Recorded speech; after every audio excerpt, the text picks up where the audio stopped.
네, 전해드린 대로 가자 지구에 지금 전원이 고조되면서 국제사회 우려가 커지고 있습니다. 네, 관련 내용 노석조 조선일보 기자와 함께 자세히 짚어보도록 하겠습니다. 안녕하세요. 안녕하세요. 우리 노 기자 그 군대 분석한 책도 했었고 이스라엘 특파원도 있었잖아요. 네. 지금 단도직입적으로 이스라엘과 팔레스타인의 전력 어떻게 비교할 수 있습니까?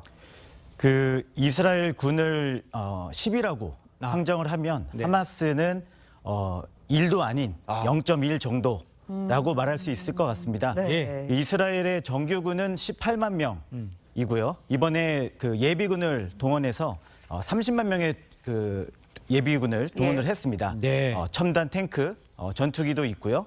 그런 반면에 하마스는 2만 명 수준이고요. 뭐 탱크나 전투기 이런 무기가 없습니다. 네. 그리고 이스라엘이 뭐 사용하지는 않겠지만 그 핵무기도 네. 보유한 것으로 알려져 있습니다. 네. 그래서 질적으로나 양적으로나 이스라엘이 압도적으로 강하다고 할 수 있겠습니다. 네, 그래도 좀 실전을 다르지 않을까라는 생각도 드는데 교전이 펼쳐진 가자 지구의 지리적인 특성도 영향을 미칠 것 같아요. 어떻습니까? 예, 제가 그 예루살렘 특파원을 할 때 2016년도 여름에 그 가자 지구를 직접 들어가서 예. 취재를 했습니다. 예. 하마스 대원들도 만나고 했는데요. 네. 가자 지구의 특징은 그 아주 좁은 골목길로 이루어져 있다라는 것입니다. 그래서 하마스 대원들이 민간인들과 뒤섞여 있고요. 그리고 하마스의 그 군사 시설 예. 또한 상점이나 병원, 학교, 주택이랑 그 뒤섞여 있습니다. 때문에 그 이스라엘 군이 전투를 하더라도 네. 그 민간인인지 하마스 대원인지 구별할 수 없기 때문에 상당히 어려울 것으로 보입니다. 알겠습니다. 그때 이제 이스라엘 군이라면 세계 최정예 부대잖아요. 또 그 중에서도 가장 가공할 분야는 어디라고 보면 됩니까?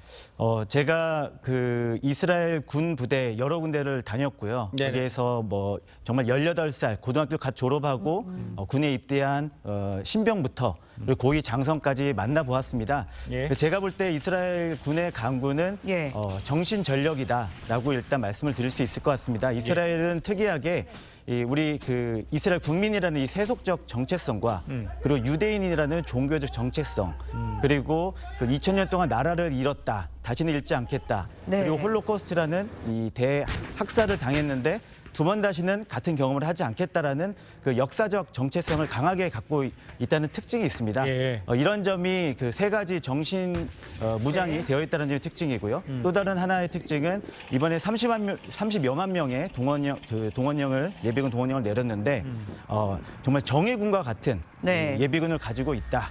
그 점이 가장 큰 그 강점이다라고 말할 수 있을 것 같습니다. 네, 정리를 좀 해보면 정신적인 면이나 물리적인 면에서 이스라엘의 전력이 더 우위에 있다라고 생각이 되는데 그렇다면 이스라엘이 승리한다 이렇게 봐도 되는 걸까요? 이 지금 지상군의 가자지구 투입이 그 목전에 두고 있는데요. 네. 사실은 그 아무리 강군이라고 하더라도 이 가자지구 같은 좁은 지역에 그리고 그 하마스가 점유하고 있는 곳에 들어가면 상당한 그 인명 피해가 이스라엘 군에게 있을 거라고 예상이 됩니다. 예. 때문에 정말로 그 쉽지는 않을 것 같고요. 이 그 전투에서 이 하마스를 어떻게 전술적으로 제압할 수 있느냐 그게 관건이 될 것 같다고 생각이 듭니다. 그렇다면 뭐 잘 아시다시피 예. 뭐 재래식 무기를 사용한 하마스가 아이언돔을 뚫기도 했어요. 그렇다면 하마스의 전력의 핵심은 뭐고 또 하마스가 한마디로 어떤 저력이 있는지 상대적으로 어떻습니까? 하마스 또한 그 다른 이 군과 다르게 네. 더 이상 우리가 물러날 곳은 없다. 예. 그 이들의 정신 이 세계도 예. 만만치 않습니다. 벼랑 끝에 있고 절박하고요. 우리는 더 이상 물러설 곳이 없다고 생각하기 때문에 몸을 던지면서 목숨을 내놓고 싸울 것입니다. 예. 따라서 그 사실 과거에 미국이 베트남 전쟁을 할 때 이 게릴라식 전투에 그 어려움을 겪었던 것처럼 이스라엘 군도 이 가자지구라는 좁은 지역에서 목숨을 내놓고 육탄전을 벌이고 백병전을 벌이려고 하는 예. 하마스와의 전투에서 굉장히 어려울 거고 하마스는 그 본인들의 강점을 활용할 것입니다. 네, 이스라엘과 하마스의 전력을 좀 살펴봤는데 이란의 참전 가능성도 좀 짚어보도록 하겠습니다. 만약에 이란이 참전할 경우에는 이럴 때는 또 전세가 좀 역전되지 않을까라는 생각도 드는데 어떻습니까? 그 이란의 그 최대 첫째 적이 예. 이스라엘이고 이스라엘도 본인들의 가장 그 주적이 이란이라고는 하지만 실제적으로 이란과 이스라엘이 직접 맞붙은 적은 단 한 번도 없습니다. 야, 예. 네. 따라서 이란이 만약에 이번 사태에 참전을 한다면 이거는 우리가 뭐 최근에 공공연하게 그 예상하고 거론하는 어떤 대만 위기 사태에 예. 버금가는 정도의 굉장히 큰 사태가 될 것이고 네. 국제 정세를 뒤흔들 것이라고 예상이 됩니다. 알겠습니다. 미국은 확전을 경계하면서도 이제 이스라엘을 네. 적극적으로 좀 지지를 하고 있잖아요.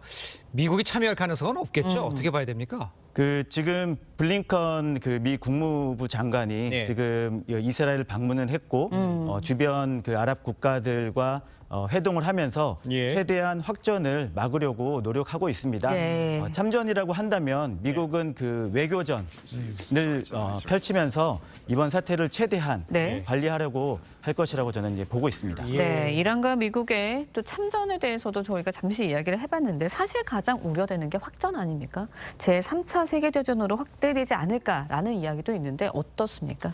그 미국 입장에서는 지금 어떻게든 이번 사태가 조기에 네. 마무리되기를 바라고 있을 것입니다. 예. 그 미국은 지금 중국과 기술 패권 전쟁을 예. 벌이고 있고요. 예. 그리고 지금 우크라이나에서 러시아와 그 전쟁이 있습니다. 그래서 미국이 직접 그 우크라이나 전쟁에 참전하는 건 아니지만은 바로 뒤에서 사실상 러시아를 상대하고 있습니다. 예. 그 미국에서는 그 불문율로 이 중국이라는 팬더곰과 그리고 이 러시아라는 북극곰을 이 두 마리 곰하고 동시에 싸우지 말라는 말이 있는데요. 네네. 지금 이 세계의 화약가라고 하는 중동에서 또 하나의 전선이 그 형성된다면 네네. 미국 입장에서는 상당히 부담이 될 것입니다. 특히 내년 11월이면은 대통령 선거가 있고요. 예. 그 바이든 행정부 입장에서는 조기에 어쨌든 이 사건이 사태를 마무리되기를 바라고 있을 것입니다. 자, 그런데 이제 그 블링컨이 방문하고 있는 지금 이 상황에서 텔아비브와 또 이제 예루살렘에다가 이제 미사일을 쐈단 말이에요.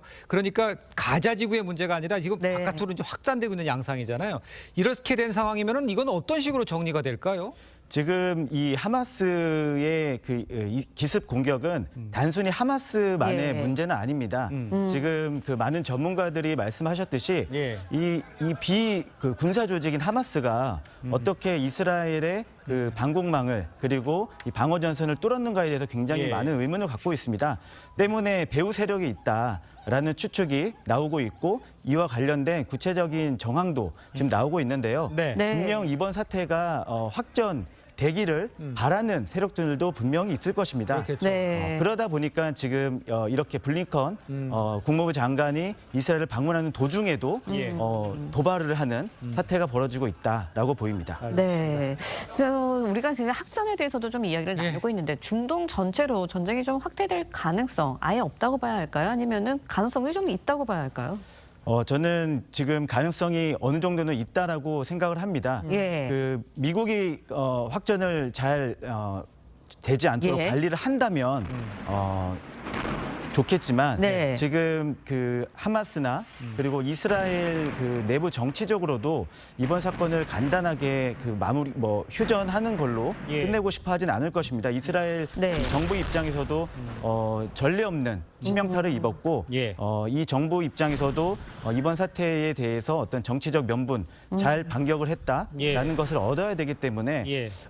전면전에 가까운 그 군사 작전을 펼칠 예. 것으로 보고요. 그렇다 예. 보면은 하마스를 비롯해서 이 아랍권, 이슬람권, 중동권의 다른 나라들도 예. 이스라엘의 이런 사태를 좌시할 수 없기 때문에 예. 외교적으로나 군사적으로 반발을 할 수밖에 없다고 봅니다. 네. 지금 그 팔레스타인의 입장에서는 그 가자 지구에서 이집트 쪽으로 나가는 길이 막혀 있는 상황이잖아요. 그걸 열어주지 않겠다는 얘기잖아요. 그러니까 난민들도 걱정이 되고, 그러면 이제 하마스의 입장은 난민들이 지금 나가지 못하고 있는 상황에서, 그럼 하마스의 지금 궁극적인 목적은 어디다 두고 싸워서 이기겠다 이렇게는 뭐 말은 할 수 있겠지만 어떤 점을 가장 먼저 생각해야 되는 겁니까? 하마스는 오랫동안 그 어려움을 겪고 왔습니다. 예. 그래서 지금 이 조직이 된 지 예. 40년에 가까운 한 33년 정도가 되었는데요. 예. 30여 년이 되는 동안 어떤 그 타겟책을 찾을 수 없었습니다. 그래서 이번 사태를 통해서 본인들이 그 이스라엘을 완전히 굴복시키겠다 그런 목표는 달성할 수는 없겠지만은 예. 정치적인 어떤 동력을 얻고 예. 그리고 이번 사태를 통해서 본인들에 대해서 관심을 벌이고 있는 예. 다른 중동권 세력으로부터 지지를 얻는 것이 일단은 목적이라고 저는 보입니다. 알겠습니다. 네, 자, 오늘 말씀 여기까지 듣겠습니다. 노석조 기자 수고했습니다. 고맙습니다.